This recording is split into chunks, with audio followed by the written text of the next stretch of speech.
General Hospital spoilers tease that the bonds of trust between Willow Corinthos and Drew Kane will be tested like never before in the days ahead, as a whirlwind of deception, betrayal, and shocking revelations come crashing down on Port Charles. Despite whispers spreading through the town and mounting evidence of Drew's unfaithfulness, Willow's faith in the man she loves only grows stronger, yet beneath the surface, darker forces have been at work, manipulating both perception and reality. From the moment she learns that Drew spent the night with another woman, to the shattering phone call between Michael Corinthos and his steadfast guardian Jason Morgan, to the earth-shaking disclosure by Brick that Drew has been the architect of 2 life-threatening crimes against his own kin, Willow's world will implode. What follows is a searing tale of twisted loyalties, poison-laced concealment, and the moment when a woman who once saw only light in her partner's eyes realizes she has been loving a monster in disguise, and vows to deliver justice with her own hand.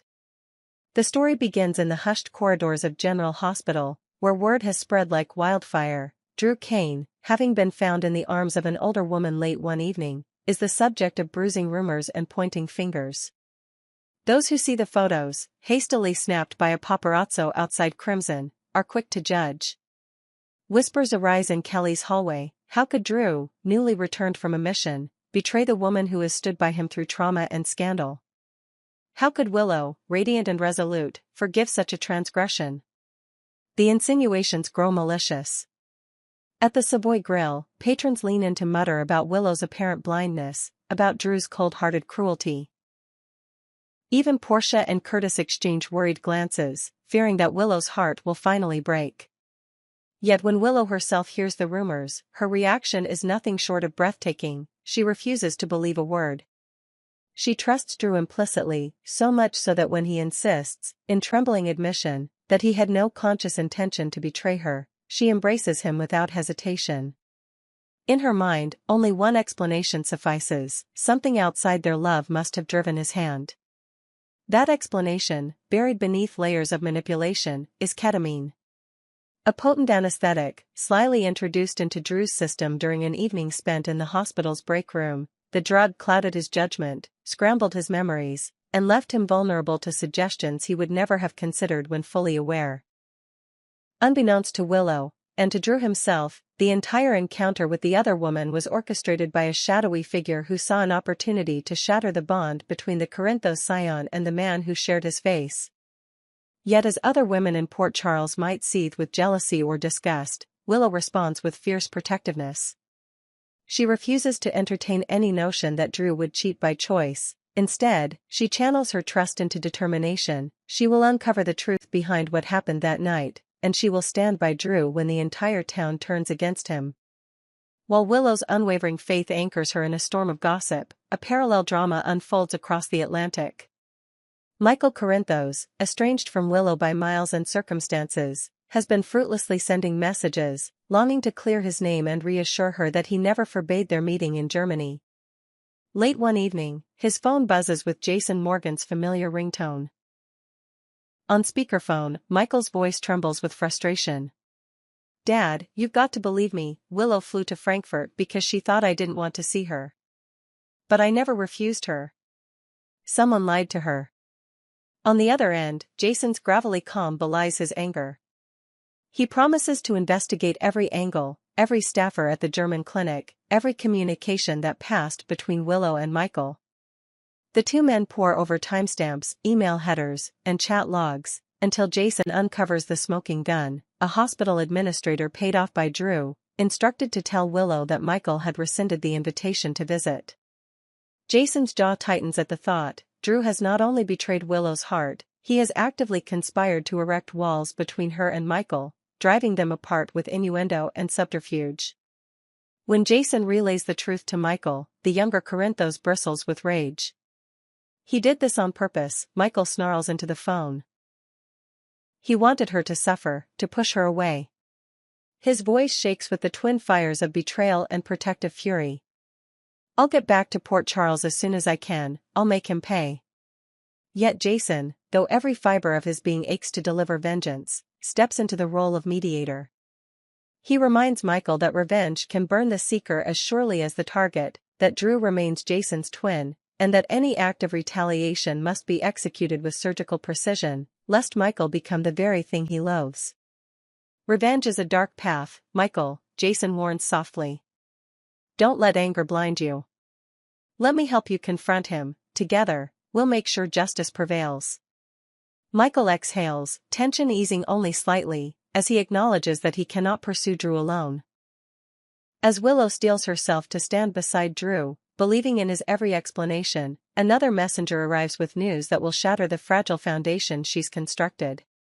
Brick, the intrepid investigator, bursts into Jason's makeshift war room at Kelly's, evidence file in hand and eyes alight with grim certainty.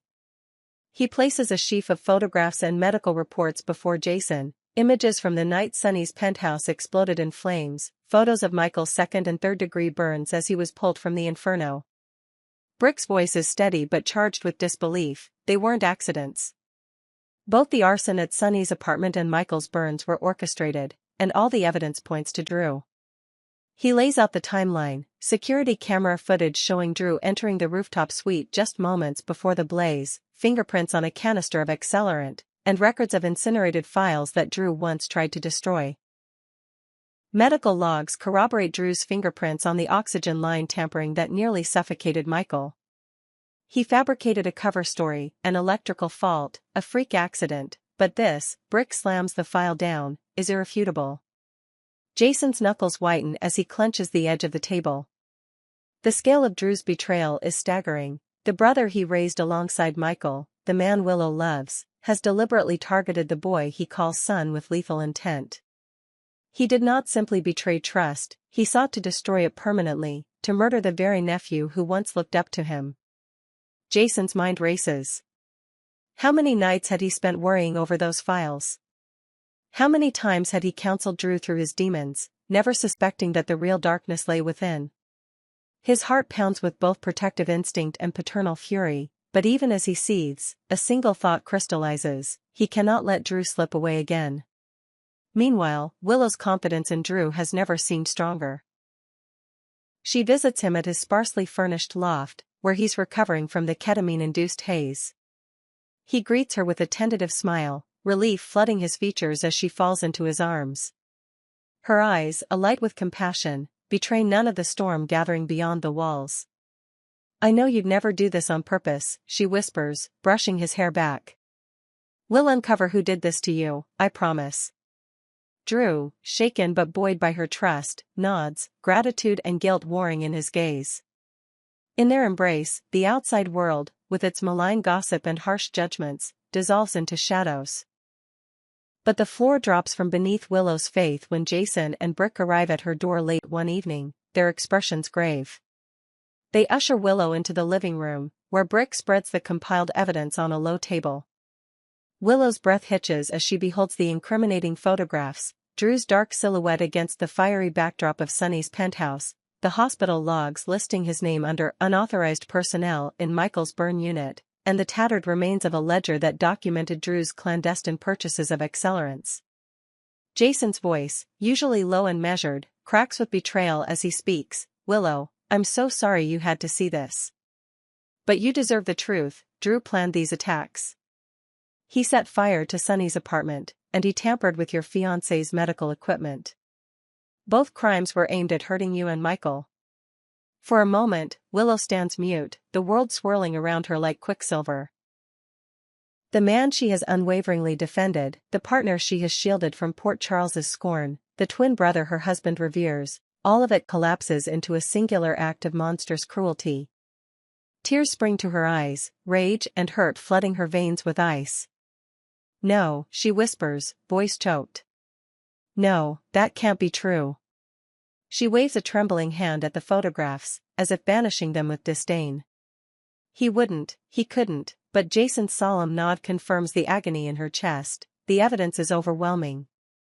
Willow's knees buckle, and she collapses onto the couch, hands pressed to her mouth as sobs rattle her frame. Brick steps forward with gentle urgency, offering a glass of water. Jason crouches beside her, brushing a lock of hair from her tear-streaked face. "He wore the face of the man you loved," Jason murmurs. "But he's not the man you thought he was." In that moment, Willow's entire identity, her roles as bride-to-be, partner, champion of Drew's innocence. Fracture like shattered glass. A single heat of fury sparks in her gaze, and as she grips a kitchen knife lying on the coffee table, her sobs quiet into resolute purpose. He needs to pay, she whispers, voice steadier than she feels. He needs to feel what he's put us through. She looks up at Jason, eyes blazing with a vow that chills him to the bone. I swear to God, I will end him with this if I have to. In the hush that follows, Port Charles holds its breath. A bride-to-be transformed into an avenger, a brother two-faced enough to endanger his own kin, and a godfather torn between blood and justice, all converge on a moment of reckoning that will change every life it touches. The path ahead is littered with shattered trust, blood-spattered truths, and the far-reaching consequences of love betrayed. As Willow rises from the couch, knife in hand, and Jason reaches for his coat, it becomes clear that no one emerges unscathed. In Port Charles, the ghosts of betrayal never sleep, and the promise of retribution stokes the fires of a drama destined to echo through every corner of General Hospital for years to come.